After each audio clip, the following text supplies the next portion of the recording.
వెనకట కరువు వస్తే 7 ఏండ్లు వరుసగా వచ్చేదట. గొడ్డు గోదకు గడ్డి గాసం నీళ్లు నిప్పులే ఉండకపోయేదట. జనాలకు తినేతందుకు తిండి తాగేతందుకు నీళ్లు లేక అల్లాడిపోయేదట. ఎక్కడనో కాడ తిండి గింజలు ఉన్నాయంటే అక్కడి కురికి వెనక ముందు చూడకుండా ఎగబడి తెచ్చుకునేదట. ఆకలికి ఆవేశం ఎక్కువ కదా, అందుకే ఎవ్వరు అడ్డం వచ్చినా తొక్కుకుంటా పోయి ధాన్యం తెచ్చుకునేదట. వెనకటి రోజులు అట్లుంటే ఇప్పటోళ్ళకి ఏమైందో, ఎందుకు కరువు వచ్చిందో తెలియదు కానీ ఇక చూడు ఏం చేసిండ్రు. తలా ₹1 కూడేసి సాయం చేస్తే ఓ జీవితం బాగుపడుతుంది. అదే జనం తలా ₹1 అందుకొని పోతే ఒక జీవితం ఆగమైతుంది. కాబట్టి సాయం చేయకున్నా పర్వాలేదు గాని చచ్చిపోయేటట్టు మాత్రం చేయొద్దు కదా. కానీ ఇక్కడ జనం చూడుండ్రి అర నిమిషంలో ఎంత ఆగం చేసిండ్రో. అరెరెరెరెరే, మీరు మనుషులా లేకుంటే కోతులు కొండెంగల అట్లాగని చేసిండ్రేంద్రా అర నిమిషంలా? వరద బాధితులు ఎగబడ్డట్టు 7 ఏండ్ల కరువు ప్రాంతంలో బతికినోళ్ళ గట్ల చేసిడేంద్రా బాబు. ఇంతకు ముందు ఎన్నడూ చిప్స్ ప్యాకెట్ల ముఖం చూడనట్టు షిప్పెడు నూకలను షిల్లం కల్లం చేసినట్టు ఆగం చేస్తారు కదరా అర నిమిషంలా.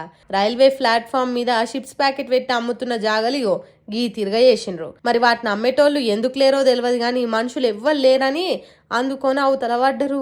ఒకళ్ళని చూసి ఇంకొగలు నేనెక్కడ వెనకబడిపోతానో అన్నట్టు దండలకు దండలే దండుకొని పోయిండ్రు.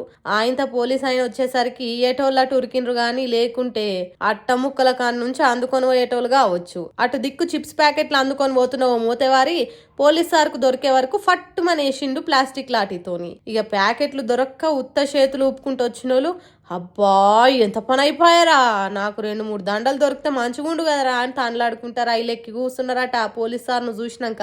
అయినా చూడుండ్రి కళ్ళు మూసి కళ్ళు తెరిచేంతల్ని ఎట్లా ఖాళీ చేసిండ్రో. అబ్బబ్బబ్బబ్బా మీ యాగం పాడైపోను కదరా, అంగడి చేసిండ్రు కదరా పాపం. ఆ చిప్స్ ప్యాకెట్లు అమ్ముకునే అన్న కడుపు మీద కొట్టిండ్రు. ఆ ప్యాకెట్లు అమ్మినాక తన బిడ్డకో కొడుక్కో ఏం కొని తీసుకుపోతా అని చెప్పిండో ఆ మాటలను ఆగం చేసిండ్రు. పోటీ పడి మరి ఓగల పొట్టగొట్టే పనులు చేసేదానికి మీకు చేతులు ఎట్లా వచ్చినాయిరా అని తిట్టుకున్నారు కావచ్చు. చీచి చిప్స్ ప్యాకెట్ల కోసం ఇంత చీప్ పనులు చేయాలనా, ఏం మనుషులరా మీరు అని ఈ వీడియోని చూసిన జనాలు తిడుతున్నారు. ఇక అందుకే కావచ్చు భారతదేశం ఆకలి రాజ్యంలో 102వ జాగలు ఉన్నది. ఏం జనాలో ఏమో పోన్రి.